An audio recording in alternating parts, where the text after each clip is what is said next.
حکومت کی ہدایت پر ملک بھر کی طرح سپی میں بھی تمام یوٹیلٹی سٹورز بند کر دیے گئے، جس کے باعث غریب اور متوسط طبقہ سستا آٹا، چینی، گھی و دیگر اشیاء سے محروم ہو گیا۔ عوامی حلقوں کا کہنا ہے کہ یوٹیلٹی سٹورز کم آمدنی والے افراد کے لیے ریلیف کا اہم ذریعہ تھے اور ان کی بندش نے مہنگائی کے مارے لوگوں کو مزید مشکلات میں ڈال دیا ہے۔ حکومتی فیصلہ بہت اچھا ہے کیونکہ یوٹیلیٹی سے تو غریبوں کو کوئی فائدہ نہیں تھا، گھی بھی نہیں تھا، آٹا بھی غریبوں کو نہیں میسر تھا، چینی بھی نہیں تھی،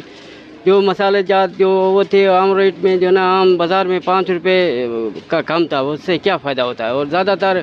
غیر معیاری جو نا مصنوعات۔ دوسری جانب کچھ شہریوں نے حکومت کے اس فیصلے کو سراہتے ہوئے الزام عائد کیا ہے کہ یوٹیلٹی سٹورز پر اکثر اوقات آٹا اور چینی جیسے سستے سامان عوام کو فراہم کرنے کی بجائے مقامی دکانداروں کو فروخت کر دیا جاتا تھا، جو بعد میں وہی اشیاء مہنگے داموں بیچے جاتے تھے۔ اچھا کا فیصلہ کیا ہے، ویسے بھی نہیں دیتے ہیں یہ لوگ، نہ کھولتے ہیں، نہ کوئی چیز ملتا ہے، نہ آٹا ملتا ہے، نہ کوئی چیز ملتا ہے۔ اگر وہ دیتے ہیں بھی، وہ کھلتا تھا پہلے تو سارا وہ دوسروں کو، دکان والوں کو دیتے تھے، غریب عوام کو نہیں ملتا تھا۔ ہمارے پاکستان میں تو یہ افسر شاہی اور سارے یہ بےمان طبقے کے ہو گئے ہیں، ساری بےمانی ہو رہی ہے، ہمارے ساتھ ظلم ہو رہا ہے، ہم بہت سخت پریشان ہیں، سخت جینے سے ہم لوگ، ہمارا جینا عذیرن کر دیا ہے، ہم سخت پریشان ہیں۔ اب خودکشی کا سوچ رہے کہ ہم لوگ خودکشی کریں، کیا کریں۔